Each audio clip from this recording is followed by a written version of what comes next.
All right. So there's some updates, obviously, in the topic that nobody wants to discuss. I've already predicted that this topic going to be out of here by, I really think tomorrow. Might be stretched if we say Thursday. As I predicted, the media that did talk about it, they're talking about everything but the allegations. They're talking about, well, Jay-Z is going to end. It's crazy because the same people who I was hearing, like I ain't gonna lie, I was listening to the Breakfast Club this morning, and they were championing Jay-Z being successful and ending fake allegations. And I was like, this ain't the same Breakfast Club I was listening to like 6 months ago that said, believe all victims, right? Oh, hell no. Nah. So now, fuck the victims. And I don't know, maybe that's the wave, right? Jigga. Shit, you got niggas to stop kneeling and you got niggas to stop believing these hoes. You are a powerful nigga, man. I can't knock you, bro. I can't knock the hustler, as you would say, right? Fuck with it. I do fuck with it. Okay. So, yeah, pretty much, it's par for the course. It's nothing that I didn't expect. I predicted all this. I do think the story is not going to have too much legs. I've been doing my digging behind the scenes because, listen, I'm telling you, this shit works like clockwork. After you've been in media for 10 years, you realize how this is going to go down. I'm telling you, and I've been looking for the story that's going to break. They're going to break some crazy story, okay? It's not going to come from Rock Nation, but it's going to be seeded and come out of left field. It's either coming through CNN. They're really cool with TMZ. Remember when they sued Busby, they hit up TMZ? TMZ might do it, and then everybody else picks up from it. And I think that's how they're going to kind of roll it out. Now, again, that's a classic PR media power move, right?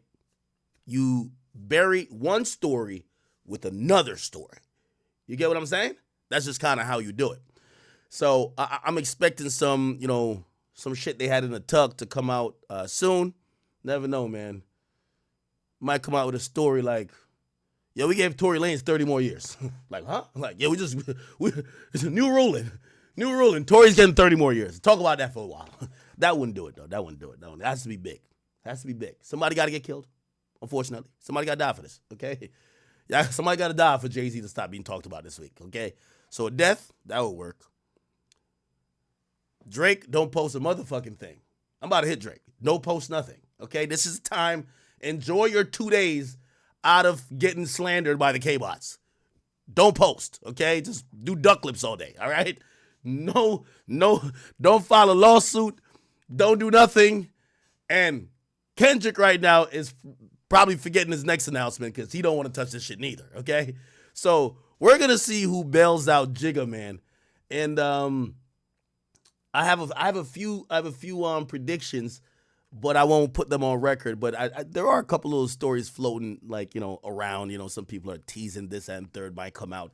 But I don't think any of those are big enough to get this story out of the way. So I ain't gonna lie, I'm looking for somebody to die. Sorry. I'm sorry. I think we're gonna hear about somebody dying. I think that's the major way how we could change up the subject real quick. Anyway, since the subject ain't changed, I'll tell you what I'm going to talk about today, and hopefully I'll find some entertainment in it. Not gonna lie, man, Jay-Z and his team move fast. Alex Spiro, who we all know is Rock Nation's and Jay-Z's representation, has filed multiple documents in court today. I mean, shit, Diddy's lawyers didn't even file shit this quick. But obviously, after seeing where Diddy's at, they don't want to be Diddy. So they're being aggressive. They're being forceful. They're speaking and attacking these claims head on. And if anything, what they're doing that Diddy never did is they're daring. They're saying, yo, fuck getting money from us. Try to put us in jail. Well, not us, but Jay, right? And what that kind of does is like, shit, that's the ultimate, bluff, right? Like in poker, it's a bluff. Hey, listen. Or it's an attempted bluff, right? But they're really being aggressive. Now, all things aside, and I hope y'all don't think I hate Jay-Z, right? I do think Rock Nation be on a lot of fuck shit. I do. But I don't hate Jay-Z. Actually, he's one of my favorite musicians. I do think Jay-Z's handling this appropriately. I mean, what could you do? Again, we could talk through it, But if you pay the person, first of all, they look at you as a billionaire. They actually, Jay-Z's reportedly the richest person in hip hop history. Yes, they even have him over Dr. Dre at this point, right? At least from the last, Forbes estimation and even some other, very reputable brands that does like, these net worths and whatever valuations of these artists. They got him as the richest hip hop artist of all time, right? So, yeah, they're coming for a lot of money, right? And I know y'all might be like, you always hear that thing where people say, yo, yeah, $1,000 or $100,000 is like $1 to Bill Gates. You know what I mean? Because you think about the enormity of their wealth, and then you're like, what's 100,000 to them? Even though 100,000 is a lot to regular people, and I'm going to include myself in there, to us. So you think that, hey, Jay got it, he could pay it. But it's not about just what maybe one person is going to want to demand. It's about the opening of a door that encourages more. Now, we will be talking about possibility of a criminal proceeding here, because there's going to be a really interesting angle that I don't think anyone is, everyone in the media that lightly talked about this today, they were all hell-bent on just saying, yo, these hoes is lying, man. They just lying. And shit, I ain't saying these hoes ain't lying or not. But if we remember how the Diddy case started, the police in their discovery and in their indictment essentially admitted, yo, we started to investigate after we saw civil suits starting to mount. Now, here's the thing, and this is going to be important, because this picture is going to be really important here, chat. Diddy been going through it. Can't get bail. He's charged with RICO for sex trafficking. They look at him as the top of the organization, and I know some of y'all thought this was maybe a cabal or some type of consortium, or this was definitely an effort to try to take down all of the people in the industry. I've told you guys before, just like what happened with Bill Cosby, they're not taking everybody down. There's going to be one sacrificial lamb, and everybody's going to go ghost, get low, wait till it blows over. Doesn't mean he's the only guilty one. If he's found guilty, I don't know if he's guilty.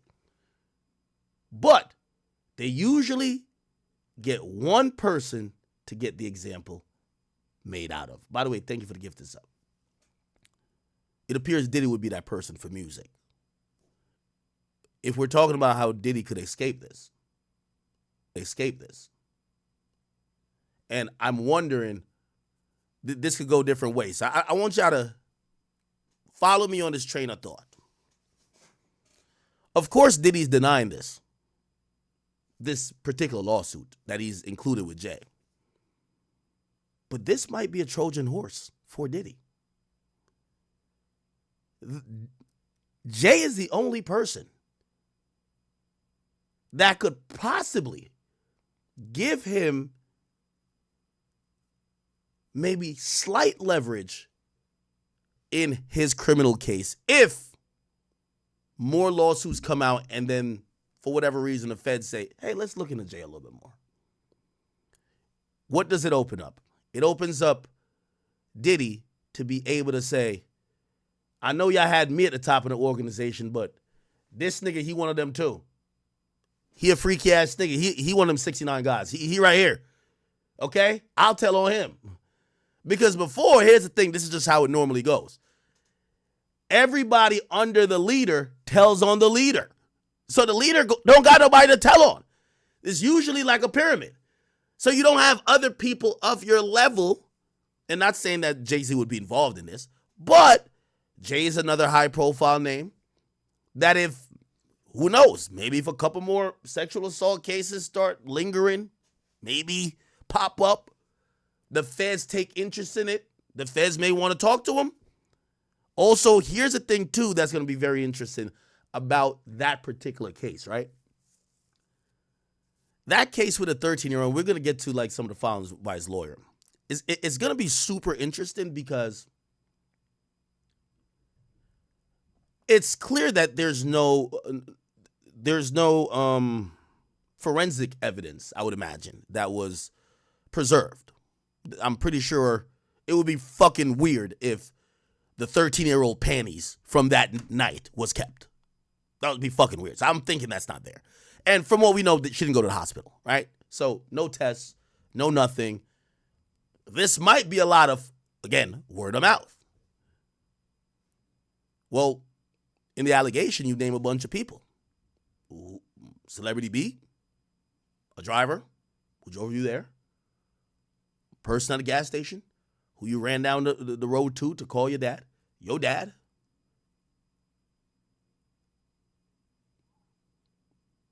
and Jay and Diddy. So now, if this does go any far, and if this gets to start a pattern of people trying to accuse Jay, and let's say the police do try to, look into it, I would imagine, because this case is only valid on word of mouth, they might say to Diddy, hey, we might be able to talk about a deal or something if you're down to rat out your boy, Jigga. Were you there with him in that room? What'd he do? Tell us. Let's help make the case. If you help us make the case on him, instead of looking at life in prison, who knows? 10? Now, this seems really far-fetched at this point. But it does open the possibility, especially since the feds are coming with an indictment that is accusing Rico, that this might help Diddy if it's seen that there are other high-profile moguls that may have been in the same type of behavior or accused of doing some of the same crimes with him. Now, obviously, I don't want to, jump the gun or even assume that Diddy is someone who would tell on somebody to save himself. I mean, he doesn't have a history of having somebody else take the fall and he walks scot-free. That's not his history. We don't know of any circumstances of maybe he was cool in the club and some place got shot up and he was trying to have the driver take the gun, and when it got to trial, he says, fuck it, give it to Shine. Let him go get deported. Let me back out.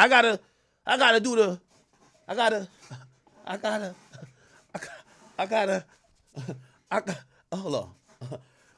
Who knows? He don't got that history. So I think he will keep it solid. Me personally. That's how I think. I don't think he would do no shit like that. But the job of a great attorney, even if you the most solid nigga in the world, is to put on the table what options might exist in how to resolve this matter. Okay? Now, I think Jay-Z's attorney, Alex Spiro, he's a pro. He's good. They are dealing with this shit so forceful. And I'm going to tell you one of the reasons I believe they're dealing with this so forceful. You got to make sure that all the other little, and I'm sorry for the use of the word, but all the other little bitches who's thinking about it like, yeah, Jay did fuck me after the girls video, and I don't know if I was all the way down with it. Let me go. You got to get so aggressive with this that they're like, yeah, I don't know if I want to file a lawsuit against Jay. I'm good. I'm good. Because what happened with Diddy is that the levers broke pretty quickly. Now, there was no real, like, most of the fear with Diddy in terms of like apprehension of people filing lawsuits against him were mostly based in people thinking this guy could get you killed. Like, he was playing in that world. Like, yo, this guy is dangerous. He would be employing some 90s methods that could fuck you and your family up. And after people realized he was starting to resemble a caged bird, and they weren't scared of maybe him using his resource to try to hurt you or whatever, or intimidate you, everybody just came out. Hey, yo, you fucked me in the ass yesterday. Yeah, like everybody's coming out, you know what I mean? And we saw mad allegations come out. And obviously, you know, again, there's over 20 at this point. I personally, I don't believe all of them are true, right?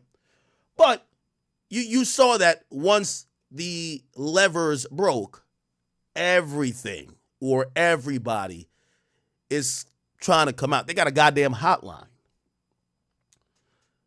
So Jay-Z's in a very precarious situation, if you ask me. He has to show strength.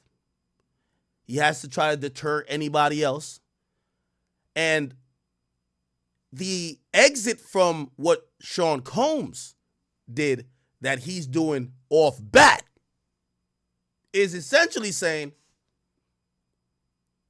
number one, I've never settled.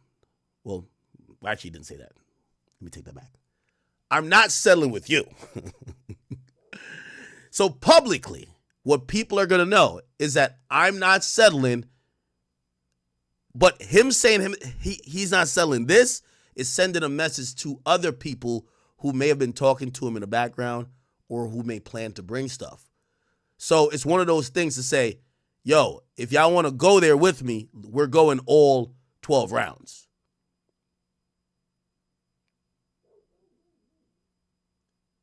Okay? All right. What the fuck? Address what? Stop hiding? Nigga, I'm talking about it. Okay, cool. So,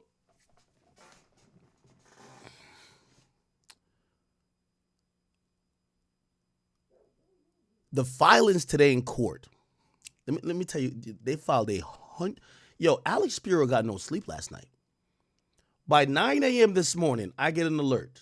Alex Spiro filed 4 documents in this case. He filed a notice for representation saying, hey, I'm representing Sean Carter. Then he filed a motion to reveal the victim's name.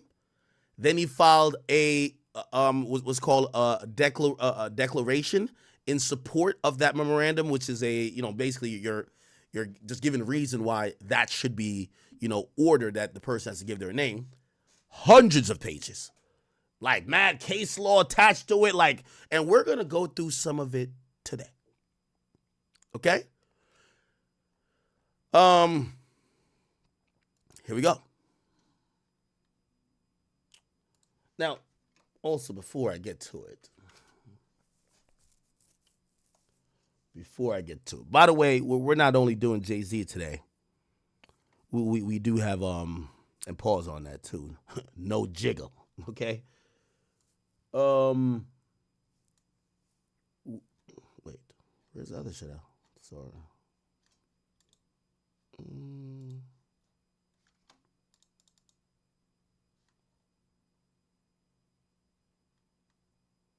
Okay, yes. So we do have some stuff. We're not doing too much on Drake, but we do have some stuff on Drake. Pusha T talking about Drake. We're gonna do the United CEO, that killer who got found. So remember that. We're gonna be getting into that as well. But we are gonna go down through a rabbit hole a bit into some of this stuff with Jay-Z, and who knows, you know? Again, he maintains his innocence. We believe he's innocent until proven guilty, obviously. But we'll see. Anyway, so here we go. All right. All righty then. So, let me see. Okay. All right. So, one of the filings, and by the way, this mirrors a filing that Diddy's lawyers did in the case versus the woman who we now know is Anna Kane. That is a ex-wife of Edmonton Oilers star Evander Kane. She was forced to identify herself or the lawsuit would be dropped. Okay? So, Alexander Kane wife. This is his wife, and she claims that at 17, Diddy fucked her. Diddy and two of like his executives or something, right? So it's the same type of filing. And, you know, I kind of generally agree, right? I do agree. So the whole thing about filing as a Jane Doe, it exists to protect potential victims who don't want to be shamed in the process of admitting something that's really embarrassing. Admitting that you were possibly a sexual assault victim is embarrassing. And when in court filings, right, civil or criminal, they're all public. When people could read the intimate details of some of the most embarrassing parts of your life, it might kind of deter you from even want to get into to try to get whatever justice, even if it's just monetary, if it's a civil suit, right? So I agree that it should be allowed for some people to file a Jane Doe or, I guess in the guy's case, a John Doe. But I also agree with the stance of Diddy's lawyer and also Jay-Z's lawyer, Alex Spiro. You shouldn't be protected if the lawsuit that's filed is being used to smear the other person publicly, right? Once that lawsuit is being dissected by everybody, and that person is getting their life torn apart, losing deals left, right, and center. If you're the accuser, I get that it's embarrassing. But the accusation in the world of somebody else who has some type of notoriety is enough to make them seem guilty and ruin their life as well. You should be known. You should be identified. So I agree with this Anna Cain thing. And here's the filings that happened today. So there was a declaration of Alex Spiro. This is the first. This wasn't the first one. Hold on. Is it this? Give me a second. Gotta make sure I got it right here, people. Okay, do I have it? Okay. So here we go. So the defendant, Sean Carter, motioned to deny the plaintiff request to proceed anonymously. This was filed, and all the issues were filed this morning, okay? Okay, so first of all, they have cited, look how many, when you're doing a filing and you got a table of contents, you'll go to page 15 for this, page 19, page 13. They got a whole table of contents for this shit. I'm like, holy, this is how you know that man, Alex Spiro, is worth his weight in gold, because he on his Brian Steele shit. He is going to defend Jigga Man till every drop of blood in his body has evaporated. And you want that type of lawyer, okay? Anyway, let's get to it. Okay. For months, an extortionate campaign has been targeting this named defendant, Jay-Z, under the cover of darkness. So basically saying he's been extorted for months. The campaign was cynical and calculated to force payment of an exorbitant sum of money.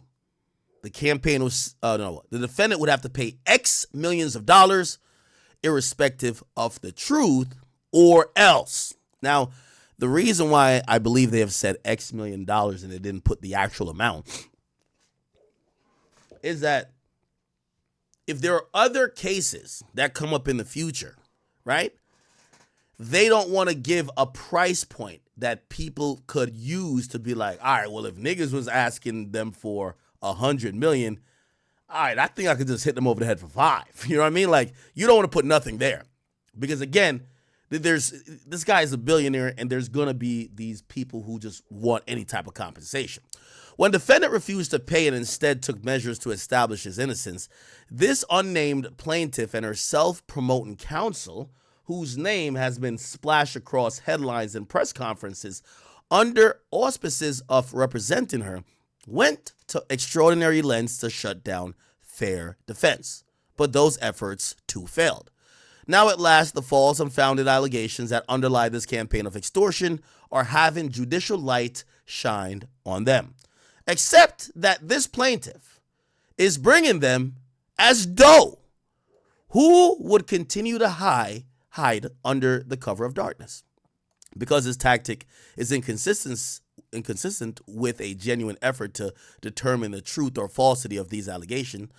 As opposed to an effort to procure a quick and extortionate settlement, defendant is respectfully seeking either dismissal of the allegations or the disclosure of the plaintiff's identity. Fair is fair. Okay. It is consistent with justice, fairness, or the rules governing federal proceedings for the plaintiff and her counsel to smear defendant's good name in the ways that are calculated to feed media coverage and thus inflict maximum public relation damage, while the core fact of plaintiff identity, revelation of which stands to discredit her entire case, remains wholly hidden from view. Whereas though status is reserved for truly extraordinary cases and predicated upon extraordinary justification, here a multitude of powerful considerations cut precisely the opposite direction, as judges of this court have ruled in cases involving similar circumstances. Defendant Sean Carter, aka Jay-Z, has built up an impeccable reputation. Now, by the way, I do want to say this, and I have to be fair. This is highly hypocritical of Jay-Z. So Jay-Z filed himself a John Doe lawsuit aimed at Tony Busby, saying, I don't want to tell y'all who I am, but I am a high-profile guy, and I think this guy's trying to extort me with claiming that I did sexual assault to his clients, right? So Jay-Z himself used the anonymous type of lawsuit when attacking the lawyer.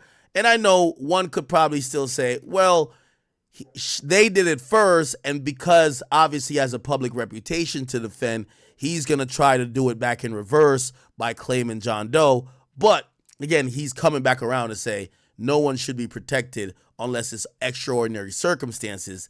So it kind of makes you feel like, what made you think, you're a public figure, my nigga, like what made you think that you should be protected but not her, right? Anyway, it says defendant Sean Carter has built an impeccable reputation. He has never been accused of, let alone engaged in, any sexual misconduct until today, when plaintiff in a amended complaint filed by attorney Anthony Busby has leveled baseless allegations and accused Mr. Carter of despicable acts while hiding behind the pseudonym Jane Doe. These claims are not about justice for the victim, nor are they about giving victims of sexual violence a voice. Instead, they're merely the next chapter in attorney Busby's sprawling extortion saga, a saga whose aim is based in and measured in dollars.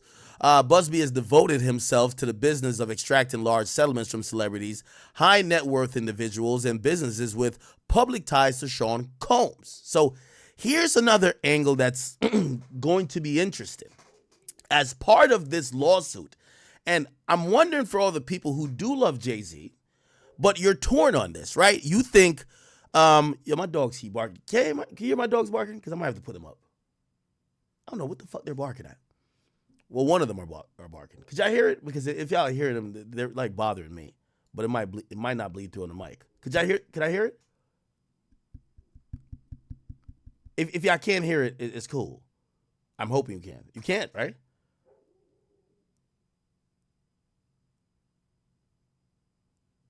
Oh, okay. All right, bet. All right, cool. All right, yeah. All right, so cool. Here's gonna be, and I've seen today on social media, there's so many people trying to they're trying to like slice this really fine line and be like, hey, listen, I know in the past we were all agreeing that this nigga Diddy probably did it, but now you're accusing our GOAT. He wouldn't do some shit like that. Now, most of these people making these accusations or making these claims don't know Jay-Z or have never been around him in these intimate personal moments. But I get it. It's your favorite rapper or the guy who you consider the GOAT. You don't want to believe it about him. You probably have less ties or less, cultural equity built up with Sean Diddy Combs. So Diddy, you're like, guilty nigga, fuck this nigga. But Jay-Z, and some of these people are also parasocial fans. Like some of these people, they're Beyonce fans, and they might not fuck with Jay-Z, but they love Beyonce so much they wouldn't ever one to believe that Beyonce's husband has done such heinous things, because if you think about it, that's what people have gotten at Nicki Minaj about her husband allegedly doing back in the day. So people have different reasons of why they want to believe it, but they're also playing like this interesting game where they're like, no, we did, like, you know, after like the 30th or 25th like allegation against Diddy, people are like, nah, this nigga did that shit, right? So people are kind of like then faced with their own hypocrisy. Well, how do you believe that Diddy did it, but Jay never did it? Okay, here's the thing. In this one instance, in this one allegation, they're both accused of doing the same thing. They're both accused of being in the same room. They're both either it's pretty reasonable to say they're both either guilty in this one case or they're both innocent in this one case. But the people who just only love Jay, they don't want to be sticking up for Diddy. Now, here's the problem. Part of how Jay-Z is going to have to defend this case is he kind of got to stick up for Diddy, too. And that's going to fuck a lot of people up, right? Like, for example, here you hear him almost making these statements about Diddy, right? And he says,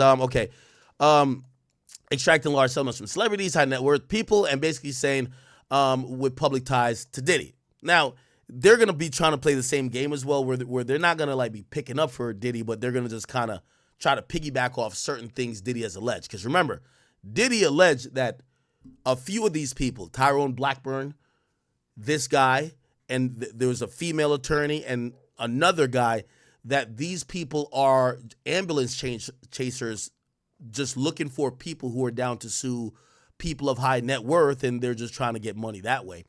But a lot of people said, nah, we don't believe that because it's you, Diddy. Well, Jay-Z's echoing the same claims. Actually, he's piggybacking off of Diddy's claims. So again, that's going to be the tough thing for a lot of fans to swallow. Pause. No Diddy, no Jigga. You have to, we're at the point where you're going to say, at least for this one case, and they're not accused on every case together, obviously, but you're going to probably have to say, if Diddy did it, Jay did it. Or if Diddy didn't do it, Jay didn't do it. Or if Jay didn't do it, Diddy didn't do it. Okay? Now, let's continue. References to justice or sunlight serve only as window dressing. Make no mistake. This case is about retaliating against the rare target who would not pay. Attorney Busby has a history of targeting celebrities by making false allegations of misconduct. Okay? Now, this is going to be another thing that, again, I'm telling you, chat, for everybody who are on these moral high horses, you're going to have a gut check time with yourself. Because a lot of people usually say, and I see this on all the time on Twitter, we believe victims, we believe victims, we believe victims, until they accuse your guy. And they're like, well, hold on, man, these hoes be fucking lying. These fucking lying ass bitches, why the fuck these bitches lying on my nigga? We see that a lot. For example, I've seen a lot of people say, hey, look at, by the way, this same attorney represented like a whole bunch of women that accused Deshaun Watson. He's an NFL player. And apparently he settled a good amount of those cases on a civil end. There was a U.S. prosecutor who looked at district attorney who looked at the majority of them and basically cleared them. They said, look, again, this guy, look, Deshaun Watson, grand jury, right? They did 2 grand juries. So many women, right? They did 2 grand juries, both grand juries on multiple charges, right? He faced 22 civil lawsuits. Both grand juries declined to indict him, which basically means declined to do what they did to Diddy to him, right? However, the civil suit still came out. What ended up happening, right? Deshaun Watson settles. And we could probably put Tony Busby's name. Tony Busby. Okay. Confidential settlement reached. This is as late as October. Look. Well, new at 10 o'clock, we have some new details in the latest civil lawsuit filed against former Texas. Now, here's the thing. A lot of people believe, even though he wasn't convicted by a grand jury, a lot of people believe the smoke, the fire by smoke methodology of, hey, If 20 people said you did something, nigga, you know you did it, right? So even though a, jury of his own peers and a grand jury who literally just need majority to indict says there is no evidence here of this guy doing sexual assault to any of these women, right? The jury, the court of public opinion basically said, bruv, it's 20 women, bro. Okay? And a lot of people advocated for him to lose sponsorships, which he did. A lot of people advocated for him to be almost like an outcast. He still is in the NFL, but his career definitely took a hit, right? So here's the thing. The lawyer who represented a lot of these women is Tony Busby. So this is what I'm saying. It's a very interesting moral thing for a lot of people because you can't only defend Jay-Z. Because part of Jay-Z's defense is going to be like, yo, he shook down Deshaun Watson as well. Well, you're kind of almost saying that you think them chicks was lying too. So, again, I'm just showing you how in defending Jay-Z, his lawyer is going to reference other situations that maybe the public have no ties to, so they have no problem saying those men are guilty. But Jay-Z's own lawyer is kind of piggybacking on those cases saying, look, it's a shakedown there. So again, you get to realize because this lawyer has attacked other people and also Jay-Z is now kind of linked with Diddy in this one particular lawsuit, a lot of people are having these moral dilemmas. If this one case, if Jay did it, Diddy did it. If Diddy did it, Jay did it. If Diddy didn't do it, Jay probably didn't do it, right? It's kind of like they're kind of almost tied, right? Anyway, this was the Deshaun Watson thing. Let's here we go. And current Cleveland's Browns quarterback Deshaun Watson. KPRC2's Aaron Wilson reporting that attorney Tony Busby, who represents the Houston-based accuser, and Watson have reached a confidential settlement. KPRC2's Bill Barajas in the newsroom now to break down what we know so far. Bill? The Houston-based accuser, a woman identified only as Jane Doe, alleged that Watson sexually assaulted her in 2020. She was seeking at least $1 million in damages, and while the lawsuit is set... Now, granted, okay, so she wanted $1 million. I think in Texas, and I think this was done locally. So she had named an amount. So she wanted $1 million. Who knows? She may have gotten 500,000, right? Or maybe 250,000. Who cares? But you're not asking a billionaire for that, right? Like Jay-Z pockets is deep, right? Pause. And you just heard about his co-D, and I'm saying that, just as a loose term because they're not co-defendants, but they are co-defendants in this lawsuit, even though civil. Diddy reportedly paid tens of millions of dollars to Cassie. So you want tens of millions of dollars from Jay-Z too, right? You would imagine, right? So this lawyer got a settlement even though they didn't indict this nigga, which is like, what? But you also got to remember there's some other factors. Deshaun Watson he's in the NFL, and because of him being in the NFL, he has to treat this as, I want this to go away, that I could continue my career, rather than stand on my moral principle, which I think Jay-Z stand on, say, no, you're going to have to fight this in court. Like, I'm not giving you some money. But that same lawyer did it. She was seeking at least $1 million in damages, and while the lawsuit is settled, the financial details remain undisclosed. The lawsuit states that Watson met the woman at a bar in July of 2020. The two met for the first time when they agreed on a date, and he allegedly came to her apartment. Again, Tony Busby, the same lawyer, represented this client too. The lawsuit goes on to say that when Watson arrived, she... Baby Lane Stanfield, I agree. Diddy fucked up the game by giving that woman $30 million. That made it so lucrative, and the teeth came out of Tony Busby. Like, there are specific lawyers who target rappers, right? Tony Busby, if you look at all of his personal injury claims, he does represent people who are alleged victims of either crimes or victims of just being injured. He doesn't really target, we don't see a history of him targeting rappers, right? That's there's a few of them. There's a few people who do, but those people, because, usually a lot of rappers ain't going to pay you. Like, The game lost the lawsuit, really by default judgment, but like he lost the lawsuit. And the nigga would rather transfer all his assets to WAC 100 name rather than pay the chick. He ain't giving the money up. So like, because of those type of things, you know, it's cleaner to go at athletes because you could use a situation like this to have them suspended indefinitely. And that's going to, you know, force the hand for them to get the money, right?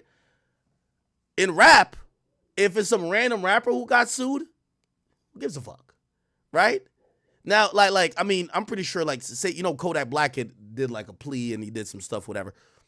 Who knows if Kodak Black paid the chick or what he paid the chick, right? Because we care more about the criminal shit, right? Like, if there's a civil suit, I mean, now we're caring a lot about civil suits, but before it was just like, is a nigga going to jail or not, man, right? But after Diddy paid that $30 million, the sharks came. Everybody's like, oh, shit. Oh, I forgot there's a couple billionaires over here. Big ballers. Oh, hold up now. Hold up. Wait. Hey, here's the hotline. Y'all been touched by a rapper, fucked by a rapper, train ran on you by a rapper? What the rapper done did to you? I got y'all. So that's what happened. That's why Tony Busby's in hip-hop now. And by the way, I don't think he go nowhere. Apartment. The lawsuit goes on to say that when Watson arrived, she asked him to have a seat in her living room while she finished putting on her makeup. But when she walked out, she found him naked on her bed, lying face down. The lawsuit accuses Watson of aggressively insisting she massage him on his backside. She allegedly only rubbed his back, and that's when the lawsuit says Watson became frustrated and turned over and demanded she massage him from his knees to his groin. Court documents say Jane Doe froze in fear and Watson grabbed her and raped her. Eventually, court records say she was able to get away and grab a heavy piece of decor to defend herself, causing Watson to leave. Watson had previously been accused in nearly 24 lawsuits filed with massage therapists of harassing, assaulting, or touching them during appointments when he played for the Houston Texans. This most recent accuser is the first woman to accuse Watson of rape, while the other lawsuits, the majority of them anyways, alleged various types of sexual misconduct. In the newsroom, this client... here we go. Are they going to mention Busby? That's what I was playing for. Alleged various types of sexual misconduct. Watson's attorney, Rusty Hardin, saying since the beginning that his client... Oh, sorry. Oh, here we go. Default view. What? And Star QB denies the allegations. In the newsroom, Bill Barajas, KP. Okay, anyway, they don't really mention Tony Busby, but you see it here. Tony Busby, the attorney, did announce that they reached a confidential settlement. So, you know, hey, yo, she wanted $1 million. Listen, 250 or something. I don't know, right? I don't know. Okay, cool. So here's the thing. You're going to see Jay kind of almost hint to it or quote that, yo, this is what this guy does, even though he's probably going to make no assertion that Diddy is completely innocent of everything being accused or that Deshaun Watson is either. But he's going to use these cases to say, this nigga has been shaking people down, okay? So he has a history of targeting celebrities by making false allegations of misconduct, and Mr. Carter sought to expose Mr. Busby's latest extortion scheme in a California lawsuit on November 18, 2024. So finally we get, oh, you can't see it. Finally we get Jay-Z admitting, yeah, we did sue him on November 18th, and yes, he sued him as John Doe. So yes, he sued the lawyer, okay? After receiving a letter from Mr. Busby. Now, they don't say when the letter was received, okay? Even though they said it was received months ago. Remember, it was received months ago because it said, if we go back up, it says it's at 4 months, right? 4 months, okay? Anyway, so let's keep it going. Exhibit 1, this is the extortion complaint. So they actually list the extortion complaint. And so at the time, Attorney Busby knew who Mr. Carter was, even as Mr. Carter remained in the dark, as he does today about the identity of Mr. Busby's client. Plaintiff and Attorney Busby now brings these claims against Mr. Carter in a clear act of retaliation. Okay, the complaint, as the complaint admits on his face, while Mr. Carter was being extorted, he could not speak out without revealing his identity and the heinous allegations made against him, which are patently false. That would be playing into Attorney Busby's game and the leverage he was wielding. So they're basically saying they were playing chess with him. This upshot would be highly sensational and equally false. allegations being broadcasted across social media and the press, thereby maximizing the pressure exerted against extortion targets to satisfy his monetary gains, irrespective of the truth, because Mr. Carter has called upon the courts rather than paying, he is now being sued. So be it. One way or another, Mr. Carter is entitled and positioned to exonerate himself through the legal process. In this case, he will vigorously defend himself and expose the truth, that the allegation and the complaint are false. But disclosure of the plaintiff's identity is among the most essential basic tools that can and should enable Mr. Carter to vindicate himself. Mr. Carter. Hey, Mr. Carter, tell me who you... They've been asking, they've been wondering, they've been... Hey, oh, man, I like that song. I got to play it. Mr. Carter should not have to defend himself in the brightest of spotlights against an accuser who hides in complete darkness, while leveling allegations that describe the purported acts occurring in the plain sight of witnesses who could refute the plaintiff's claims if only her identity was revealed. Now, that's a little bit interesting as well, right? This is going to be interesting, this claim right here, chat. So what Jay-Z is saying is that, yo, if you tell me who this hoe is, I'm going to tell you exactly why this motherfucking hoe is lying on me. Here's the thing. So I seen this come out. Let me see if I can find it. Do I have it somewhere? You know, I don't even think this is Rotten Nation. I think this is fans of Jay-Z. Hold on. Where is it? Hold on. Give me 1 second. Jay-Z.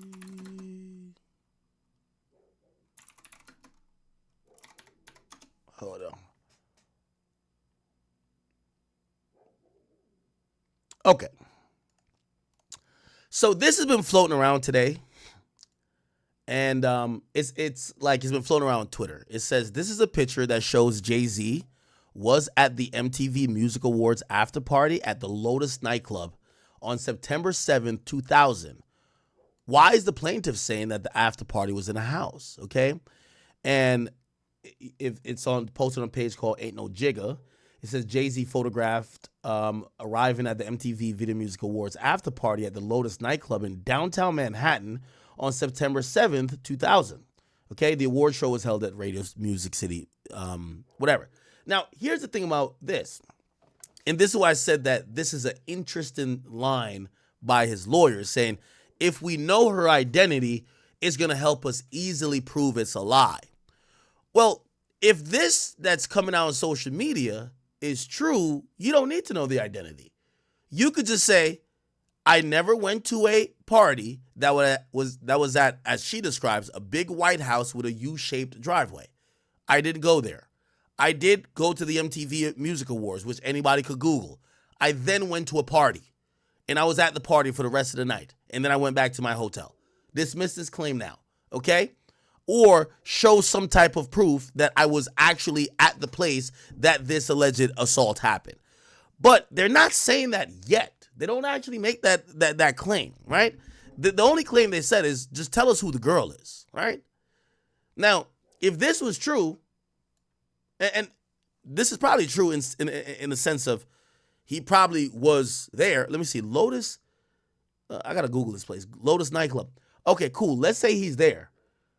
It doesn't mean like, I thought these niggas, they had lyrics like after the show it's the after party and after the party it's the hotel lobby and after the probably this and fiesta. No, I'm playing. I'm just trying to tell you. Like, hey, we don't know because these niggas historically rapped about and celebrated going to party after party after party after party after the hotel lobby and that other party is maybe the freak off. We don't know. I'm just being honest with y'all, chat, right? So, again, I know some people are posting this to say it vindicates Jay, but number one, if it actually did, his lawyer would claim it. Hey, he did nothing but go to this one after party where he's photoed at, which basically is not the venue that this woman is claiming this happened. She's clearly lying. Dismiss it now. But maybe Who knows what he got into, right? After maybe this event. Okay. So that was interesting to me.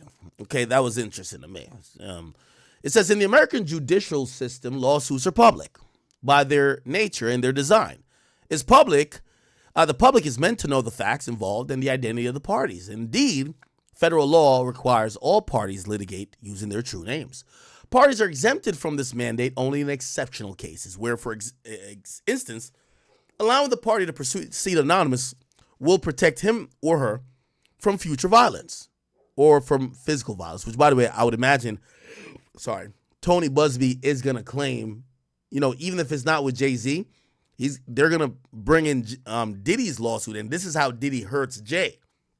Yo, why would we want to name our client when Diddy is being held captive right now in a federal jail with the judge in that case, the district court judge, agreeing, hey, this guy is prone to violence. We think he might intimidate witness. He might threaten people. And because of that Cassie video, he might hurt somebody who might want to make an accusation about him. So if they can accuse Jay-Z of violence, right, or being violent against possible people who would be victims, they're definitely going to use the Code E, which is Diddy. So this is how Diddy actually hurts Jay, because she might not be, ordered to reveal herself because of the fact of Diddy's violence that's in a current criminal case. Now, keep in mind, Diddy already beat one of those. So Diddy had another person identify themselves. What's her name? E. Kane, whatever her name is, the NFL star's ex-wife. So if they use the same method and just kind of show that other courts have agreed or other judges have agreed, they probably won't look at Diddy's violence to not let this go. But I don't think there's anything in Jay-Z's history that would show that he's been super violent towards women, or he would be threatening or preventing them from either continuing with the case or making a report. So this probably will go through. And I'm saying that as I'm reading, but we'll get to obviously the end. And then obviously the Tony Busby is going to have to file his own opposition to this motion, right? Okay. So it says here, the plaintiff has chosen to sue Mr. Carter anonymously using pseudonym Jane Doe, yet has not alleged any facts that would allow her to sidestep the federal mandate requiring that all parties must litigate using their true names.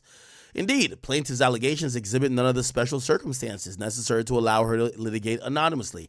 To the contrary, her facially incredible allegations indicate that, unlike in many cases of alleged sexual misconduct, she has already been exposed in plain sight to countless of witnesses whose truthful accounts would be helpful and properly informed by the specification of her identity.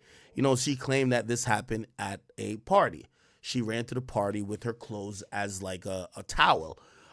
People saw her.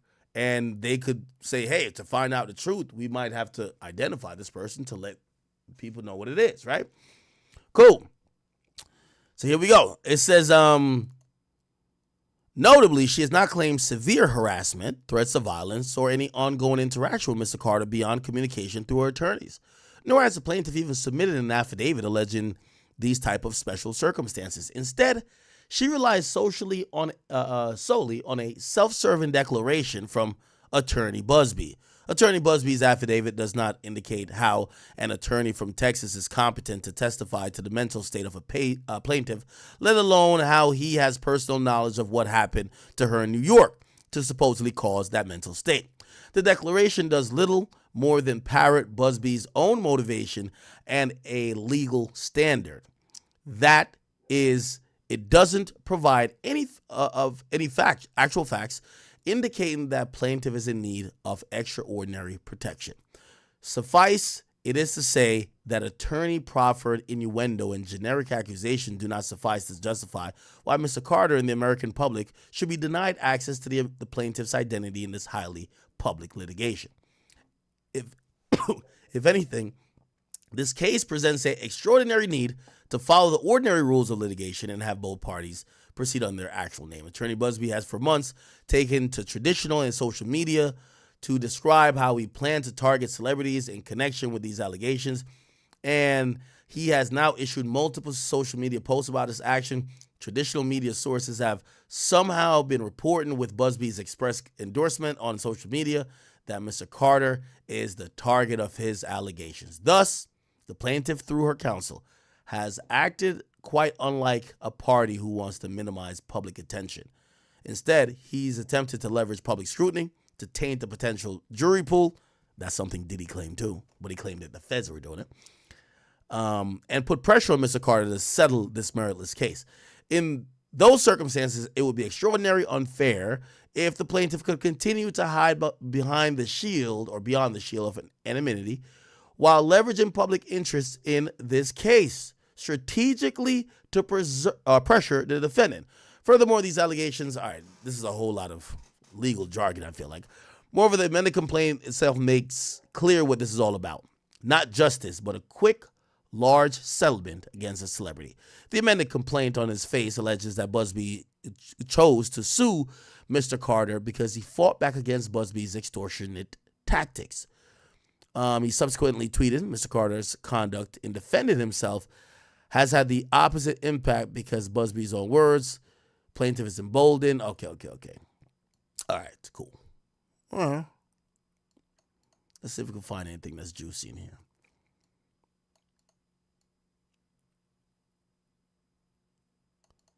In at least 2 cases already filed by okay, they're using Diddy's cases again. These ones don't include Jay-Z. In at least 2 cases filed by Busby with his declaration, other courts in this district have already denied his baseless motions to proceed anonymously because the failure to meet the burden to show each plaintiff was entitled to the exceptional remedy of anonymity.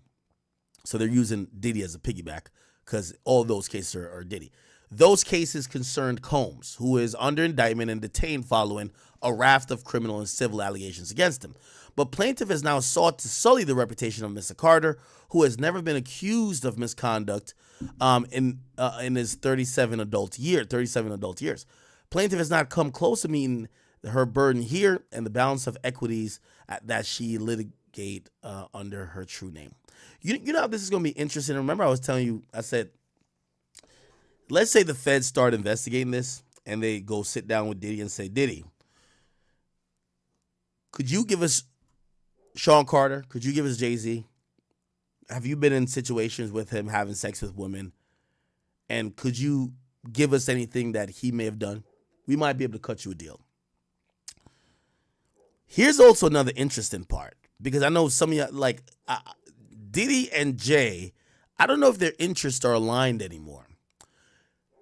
The lawyer who filed this, Alex Spiro, was also hired by Tupac's estate to investigate Diddy while Diddy's locked up. So I would imagine that Diddy looked at that to say, why Jay-Z lawyer helping Tupac's estate try to investigate me for more crimes? Nigga, I'm locked up. What the fuck? Yo, Jay, we used to fuck hoes together. What the fuck? What the fuck you doing, bro? I would imagine that might be a thing. And if you don't believe me, let's look at this. Tupac estate hire Alex Spiro. Look, Tupac Shakur family hires powerhouse attorney to investigate Sean Combs, right? Look, the family of Tupac hired powerhouse lawyer Alex Spiro. Well, that's interesting. Don't that seem weird? Why would Jay-Z's lawyer want to go investigate Diddy? That seemed like backdoor tactics, right? So they were investigating. So this lawyer who works primarily, not primarily, but a lot for Jay-Z, then took a job for Tupac's estate to investigate Diddy, and then now is defending Jay, but using some of what Diddy has claimed versus some of the victims. This is getting messy. You don't see messy to y'all? Because if I was if I was Diddy, I would think that Jay was trying to backdoor me. Your lawyer shouldn't be taking no jobs. That could be helping someone to fuck me over. And if they do, I now got to think that you're trying to fuck me over, or you're trying to distance yourself from me, which again, if you now become caught up in some type of, rabbit trap, and I get a chance to bring you up in this goddamn cell with me, man, fuck all that shit. I keep saying, listen, there ain't no honor among thieves. And I'm not saying both these guys are thieves, but that's an analogy. Hey, shit, we was cool until we wasn't. So I don't know what Diddy's, I don't know what Diddy's feelings are towards everything, because Jay-Z's lawyer was investigating him. Right? Like right now, you don't want your man's lawyer to go help somebody put maybe possibly a murder for hire charge on you. Right? Because that's what that investigation would have been, right? That investigation, look, Tupac's family hired attorney Alex Spiro, who we know is Jay-Z's lawyer, to find Diddy murder link. I would have used one of the inmates' phone calls and say, yo, call that nigga Jay-Z. Yo, Jay-Z, what the fuck is you doing, nigga? Why your lawyer told me they represent Tupac estate investigating me? Gang! You know how much shit we done did? Anyway. So, that's interesting. I'm just putting that out there. But also, and I'm trying to just analyze all these information I've consumed today. They said, if we go back, they said this is another alibi Jay-Z has. They say Jay-Z on Rivera. So apparently Jay-Z, we've heard about him rap about this. He stabbed Un Rivera, or there was an incident where Un Rivera got stabbed, and Jay-Z had gotten arrested, and Jay-Z was then, look, Jay-Z mugshot. Let's see if we can find it. Is this it? This might be it. Let's do mugshot on Rivera. I think this is it. Yeah. So this was his mugshot, and this was in 1999. So apparently he gets locked up. He goes through a case, but he's on bail. He's on bail, and it says 23 years today. Jay-Z was arrested for the stabbing of Lance Un Rivera at the Kit Kat Club after rumors surfaced that Un bootlegged Jay-Z's 1999 album. Now, we could look at so he had bonded out. Let's see if we could go through that case. So supposedly what some people who are defending Jay-Z saying, yo, Jay-Z was on house arrest. Or not house arrest, he was on a bond.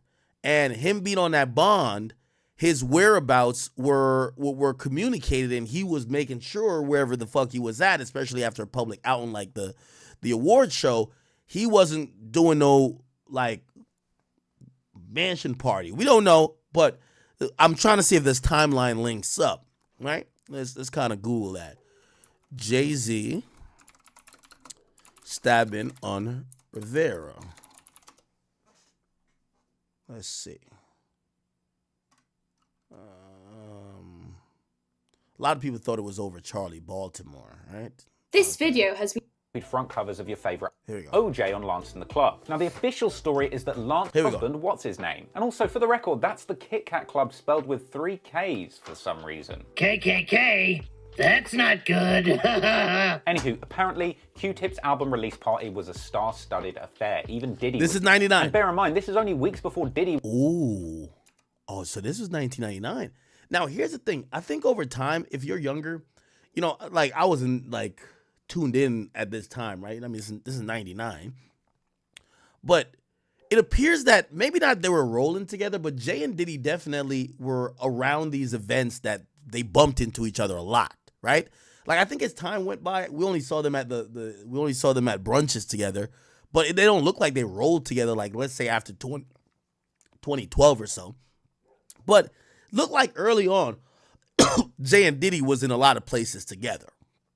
release party was a star-studded affair. Even Diddy was there. And bear in mind, this is only weeks before Diddy would upstage Jay-Z's act of violence by getting all tax tone in the club with Sean. Anywho, when Jay-Z arrived to the KKK club, he ran into a record executive named Lance Riviera. He was a budding industry mogul who had made his name after meeting Biggie Smalls in 1994 and offered to bankroll Big's early career. He then went on to run his own record label that was even involved in the release of some of the music of the notorious B.I.G.'s proteges like Lil C's, and was personally responsible for producing hits from the likes of Cam'ron and Junior Mafia. Now, there are actually two competing narratives as to why Jay-Z decided to get all OJ on Lance in the club. Now, the official story is that Lance apparently was somehow involved in the bootlegging of Jay-Z's Volume 3 album. But alternative simp-based theories have been put forward, suggesting that this beef was actually all over a chick, specifically Charlie Baltimore, who some may know at one point was a love interest of the notorious B.I.G., and she'd signed to Lance's record label, which Biggie himself had played a role in starting up. And the source for this narrative that the beef was over Charlie Baltimore actually stemmed from pink-coated rapper Cam'ron himself, who referenced it on the song You Gotta Love It in 2006, and again in an interview with DJ Who Kid in 2016. Jay liked Charlie at one time, you know what I'm saying? And that was Big Girl, you know what I'm saying? And then Un felt that Un was just feeling that was the artist and Jay was teaching her the business. It was just it was all Un and Jay shit. They could say a song leaked or whatever, but it was over Charlie Baltimore. So according to that story, Jay had been trying to shoot his shot with Charlie, and Lance had felt this was disrespectful because she used to be Biggie's girl and also she was on his label. But for the record, this narrative has kind of been meekly denied by Charlie herself. They say Jay-Z stabbed Un because of you. Oh my God. Did you hear that one? I've heard it, you know what I'm saying? I mean, you know, I don't know what niggas stab niggas over. I ain't got nothing to do with that. And in my honest opinion, there is probably an element of truth to this narrative that's maybe been blown out of proportion or misinterpreted over the years. So most likely, there's probably a handful of different personal gripes that maybe... Okay, who cares why he stabbed? Okay, he stabbed the guy, right? Shot at Charlie Baltimore. Apparently after this initial confrontation, Jay actually backed down and returned to his crew in the club in disbelief. Now it's unclear exactly what the next move was. Maybe Jay's goons gassed him up to go back over there and settle things, or maybe he just popped over to the buffet section to grab himself a sturdy steak knife. But reports say that not long after this initial confrontation, Jay's crew caused a big commotion in the club, which Jay used as a cover to smash a champagne bottle over Lance's brother's head and stab Riviera himself in the abdomen and shoulder with a 5-inch blade. Though it's worth mentioning that some other news outlets reported that it was a slash to the abdomen and multiple stabs in the back. But hey, whatever way you look at it, Jay-Z is really out here scoring on his ops like he's trying to win the golden boot. Shit, I wouldn't be surprised to find out if he joined OFB at this rate. But once again, it's worth bringing up for the record that Nas actually said on the Jay-Z diss track Ether that it wasn't Jay, but one of his goons that had actually done the stabbing, suggesting that Jay only wanted to take credit for it to supplement his street credentials. But once again, this allegation by Nas has never been corroborated by anyone else, so I think it's safe to assume that Jay-Z's knife work is indeed cray and that he did the drilling himself. Anywho, Lance took that ching in like a champ and was immediately rushed to hospital, where legend has it, he cooperated and even gave Jay's name, which to me is likely proof that Nas's suggestion on Ether was complete cap. So Lance was rushed to the hospital, and after that point was scored, Jay-Z and his boys dashed out of the club and laid low for a hot minute. But of course, it wouldn't take long for Jay to eventually face the consequences of swinging that sword like some sort of Marcy Project Zelda. Okay, good. So we're gonna get a timeline of this. Remember, where we're at with the timeline of this lawsuit. And again, we're just kind of almost damn near investigating ourselves, because this went down in November 2000, right? I think that's when the VMAs were. So he caught this charge in 99. Let's see if he was on any type of monitoring or bond or whatever. Let's figure it out. Jay-Z later described this incident as feeling like he was in a blind rage and didn't even realize what he was doing at the time. But then again, maybe that had something to do with the finger he had in his butt at that time. Cops say the hip-hop star was fingered in a stabbing inside a packed nightclub. The following evening, Jay-Z surrendered to the police and was placed under house arrest. Explosive news that the media at the time were eager to... Oh, so he was on house arrest. Okay, that's interesting. Gobble up. A few hours ago, police here at Midtown South arrested... Oh, and let me see. I'm looking at the MTV. Yeah, so it's September 7th. Never mind. It was September. Oh, wait, hold on. I just want to make sure. Oh, the date. Yeah, the date's September 7th. Because I don't know if they taped it. These days, sometimes they'll tape it.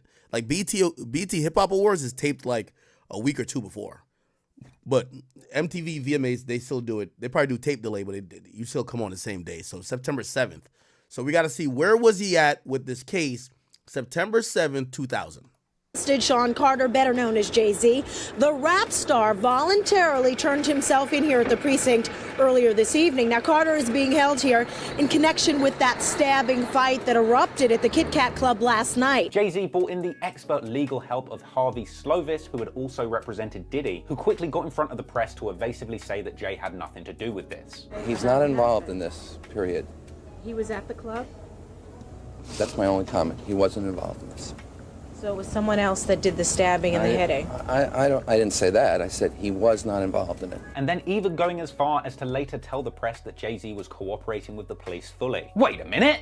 Jay-Z cooperating? I thought made men weren't supposed to make statements, Jay? Jay-Z out here cooperating, he might as well change his name to Takeshi Carter. Now initially rumors were floating around that Jay-Z had actually been hiding from the cops, reports that were disputed by his team. Now Slovis goes on to say that at no time was Jay-Z hiding from the police, that they were in touch with cops all day and that they're trying to resolve this as gentlemen. And after turning himself in, he was quickly released on a $50,000 bail. And then over a month later, in late January 2000, Jay is indicted in a Manhattan criminal court, where he initially pleads not guilty. A bold move considering the fact that had he been found guilty on felony assault at trial, he could have been facing 15 years. Which is tough, but at least he'd have got out just in time for Solange to still put the beats on him. And it seemed like from here, Jay really beefed up his legal team, which was later expanded to include super defender Benjamin Brafman of Diddy, Martin Shkreli, and Harvey Weinstein fame. And from there, this dream team surely got to work, publicly capping, saying that they had witnesses and videotapes that proved Jay-Z was nowhere near Lance at the time of the incident. But on the other hand, it probably didn't help the defense that following Jay-Z's arrest, Lance Riviera had filed a civil suit against him. But in a major legal finesse, Lance didn't end up going through with that suit, because according to the Associated Press, Jay-Z actually settled with Lance out of court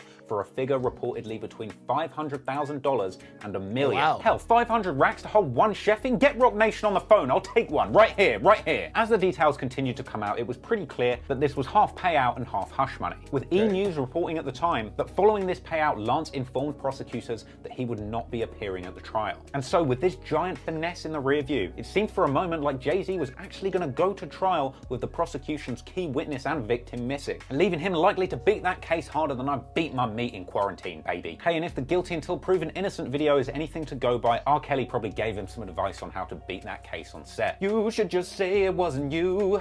Just say it wasn't you.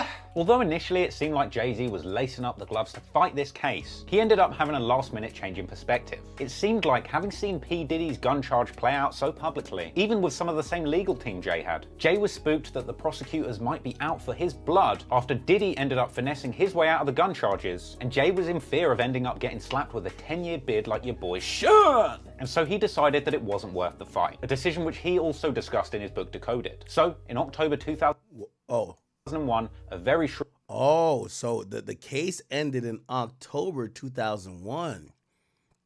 That would include September 7th. So we don't know if, remember, he was released on house arrest.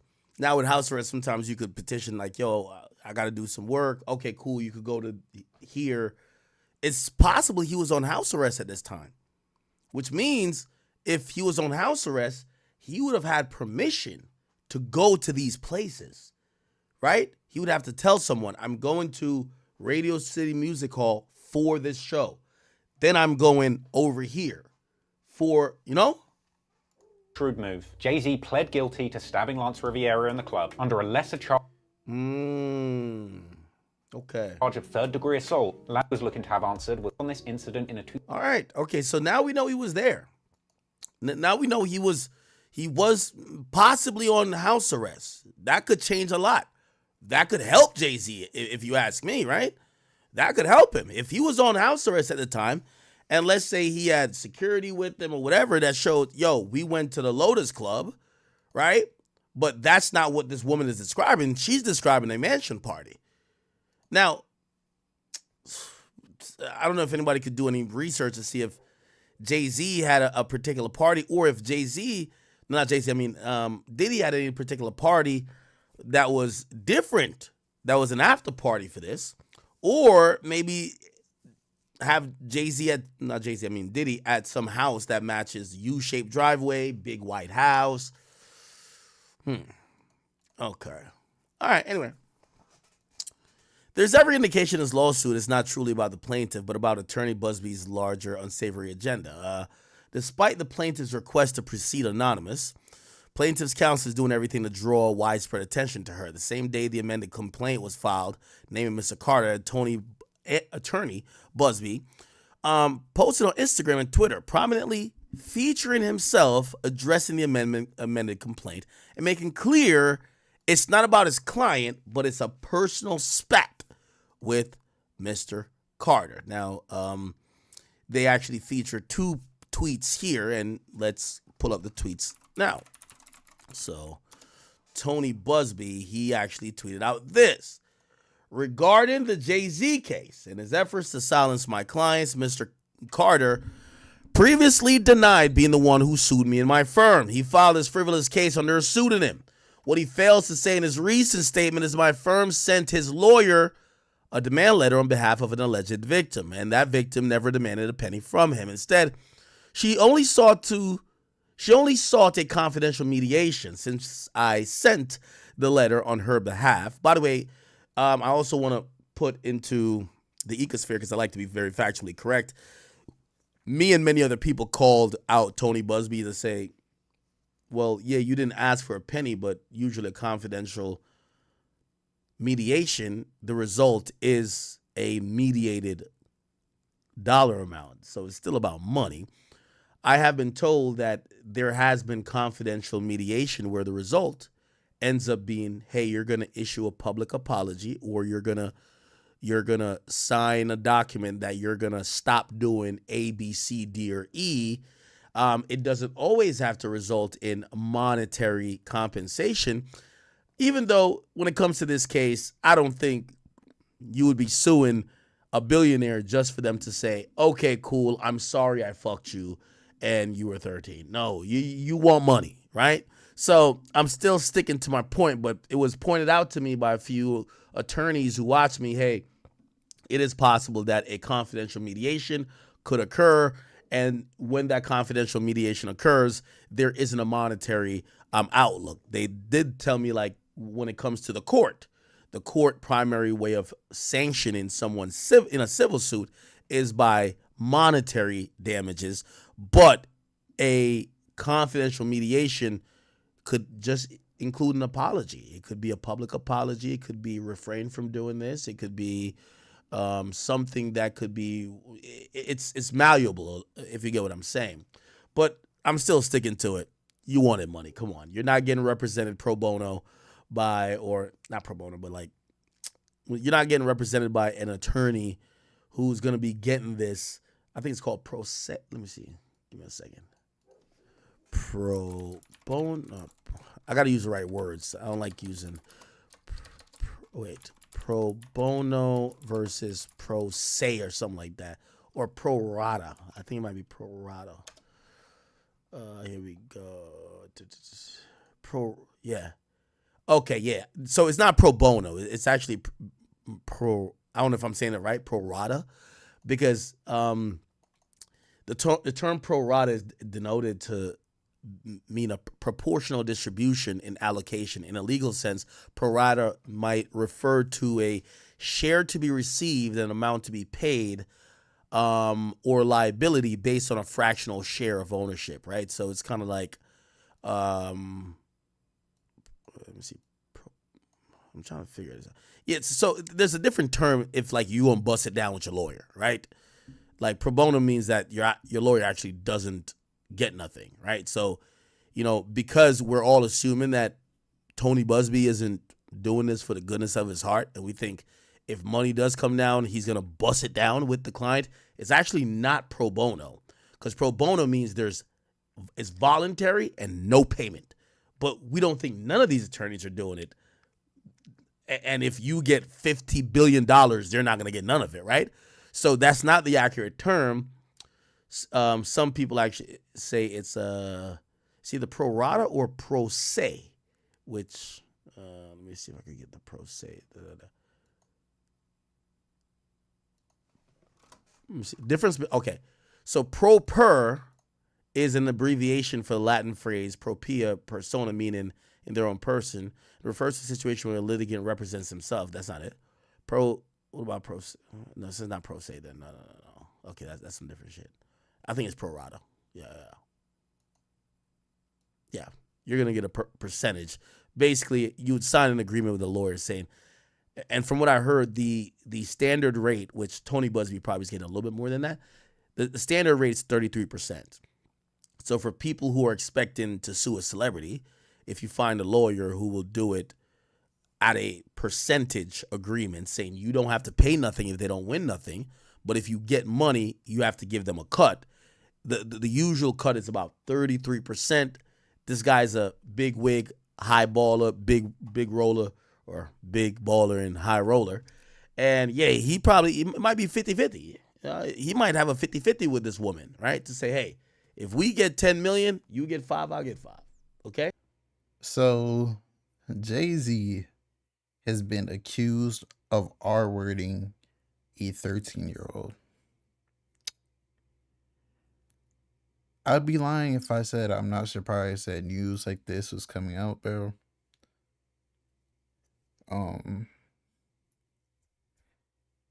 From listening to what X said, I agree this is a money grab. But I also do agree that if you really, really, really search deeper into Jay-Z, you will see he was definitely with underage women, not even with him above the age of 18, but with him above the age of 21, like 24, 25. Jay-Z is old, man. It's like, hey, when you're in the game that long and you have that much money, you literally, he could have picked any girl he wants, but hey, it's crazy how men in power, they just have a thing for young women, like young girls. You can't even wait for it to be 18, bro. Like, damn. But Jay-Z, Diddy, it's a crazy world we live in. Just gotta wait and see what comes out next. Who knows? And if this gets paid off quick, we will know what is up. It's deeper than we think. It's a lose-lose situation if it's true. But if it's fake, I feel like people who file fake lawsuits, they need like, yeah, like something backfiled on them. But just gotta wait and see how everything goes. Your boy Big Act News. Make you like, comment, subscribe, and I'm out.